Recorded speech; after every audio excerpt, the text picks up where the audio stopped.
नमस्कार मंडळी, तुम्हाला ही भाकर खाऊन ना रोजचं कंटाळा आलेला असेल तर ही रेसिपी तुमच्यासाठी. तर त्यासाठी बघा, एका बाउलमध्ये 1 वाटी ना ज्वारीचं पीठ घेतलं, त्यानंतर अर्धा वाटी ना बेसन घेतलेलं आहे, बारक्या वाटीनं अर्धा वाटी बेसन घातलं, त्यानंतर जिरे आणि लसणाची ना पेस्ट घातलेली आहे.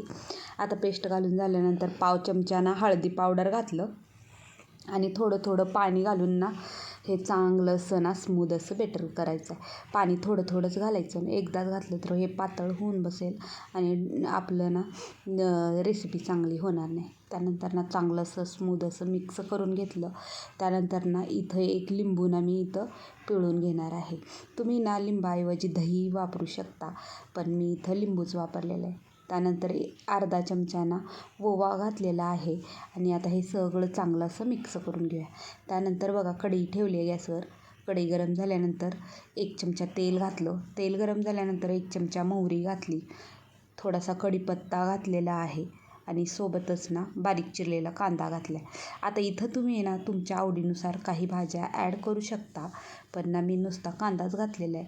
त्यानंतर थोडीशी हळदी पावडर आणि ना थोडंसं इथं ना मी हिरव्या मिरचीचा ठेचा घातलेला आहे. आता तुम्ही ना हिरव्या मिरचीचा ठेचा घालण्याऐवजी मिरची नुसती कापूनही घालू शकता किंवा लाल तिखटही वापरू शकता.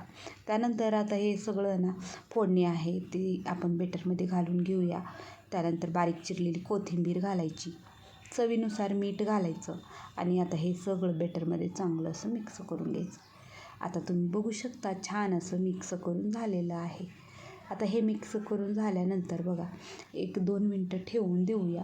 त्यानंतर ना दुसऱ्या साईडला लगेचच ना गॅसवर मी ना आप्पे पात्र तयार करून घेणार आहे. तर इथं बारीक गॅस करून ठेवला आहे बघा मी. त्यानंतर आप्पे पात्रामध्ये थोडंसं तेल घातलं आणि ताट झाकून थोडंसं गरम होऊ द्यायचं. तोपर्यंत ना मी इथं बॅटरमध्ये ना एक ना इनोची पुडी घातलेली आहे. त्यानंतर थोडंसं पाणी घालून घ्यायचं, म्हणजे ना चांगलं इनो ना मिक्स होईल. त्यानंतर ना चांगलं असं मिक्स करून घ्यायचं, जास्तही करायचं नाही, नाहीतर ना आपले आप्पे व्यवस्थित फुगले जाणार नाहीत. त्यानंतर आप्पे पात्रही छान असं गरम झालं आहे. त्याच्यामध्ये ना अर्धा आप्पे पात्राच्या ह्याच्यामध्ये ना म्हणजे घालून घ्यायचं. त्यानंतर वरल्या साईडनं ना तेल घालायचं आहे. त्यानंतर याच्यावर प्लेट झाकून 4 ते 5 मिनिट ना छान बारीक गॅसवर हे भाजून घ्यायचं आणि 5 मिनिटानंतर छान असे आप्पे भाजले गेलेले आहेत. तुम्ही बघू शकता किती व्यवस्थित निघले जातात. वरून थोडंसं तेल सोडायचं आणि छान असे आप्पे पलटवून घ्यायचे. आता तुम्ही बघू शकता खाल्ल्या साईडनं किती छान असे निघले गेलेले आहेत आणि मस्त असे आपले आप्पे तयार झालेत. आता खाल्ल्या साईडनं बी भाजलेत, वरल्या साईडनंही भाजलेले आहेत, व्यवस्थित भाजलेत. त्यानंतर ना मी बाकीचेही अशाच पद्धतीनं ना आप्पे करून घेते. आता तुम्ही बघू शकता प्रत्येक घणानं व्यवस्थित असं निघलेलं आहे.